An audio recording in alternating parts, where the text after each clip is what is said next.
This is level D of the heavily fortified Feldspar compound. Came down here today to look at the Museum of Remote Controls, which is situated next to the collection of ghost and spirit books, which is adjacent to the Hardy Boys collection, which is adjacent to the obsolete TV, which is adjacent to a weird, eclectic mixture of literature and how-to management books. Also near the pile of circuit boards that represents the tyranny of modern government and what we can throw into our trash these days. And here is the Museum of Remote Controls. These have been collected over the years. Here's a Panasonic DVD player. Don't have that anymore. This is for a remote control for a compact disc player. This was a boombox. That's gone.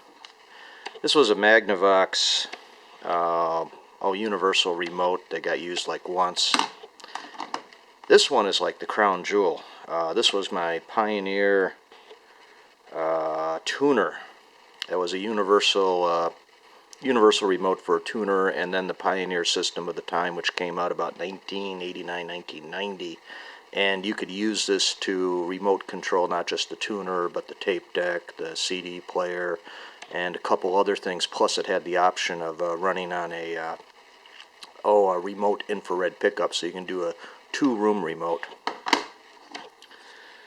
I'm thinking about doing a video about this whole thing. This is the Pioneer Laserdisc remote control with the shuttle jack.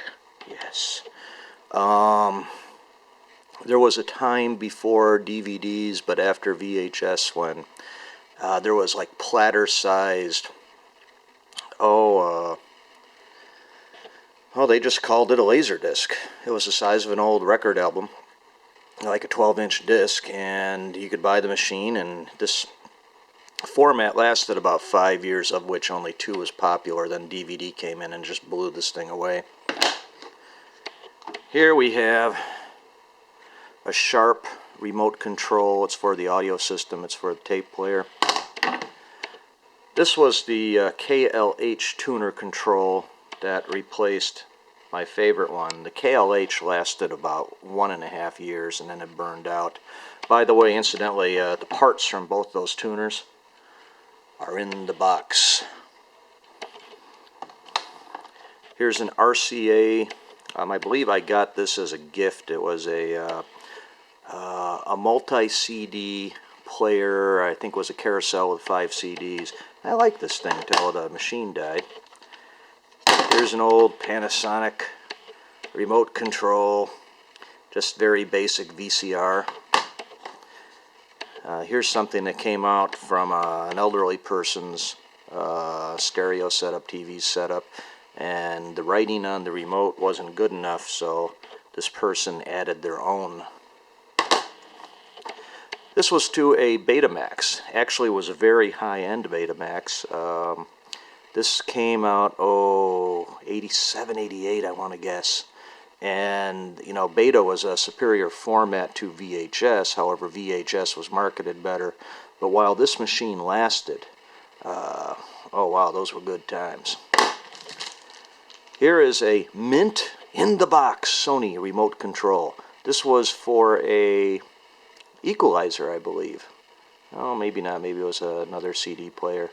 But this was a piece of equipment that I got and then I never used. Eventually threw it out, but I kept the remote control. Here's a Sony tuner control. This was pretty much useless. A Panasonic, I'm not sure what this was for. It must have been a VCR. Yeah, it was for a VCR. This one had a like a little spin dial, so you could do the fast forward frame by frame, which was kind of cutting edge technology for the times. This is the remote control for the obsolete TV. This has seen definitely better days, and it looks like the batteries have definitely leaked all over the place. Okay, Panasonic VCR remote control. highly engineered, lots of different options on it.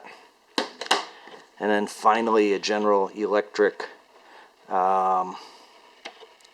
This was a VCR, but it was also engineered to work with the tuner TV. Alright, so if you have your own stories about remote controls, comments, send them in to me.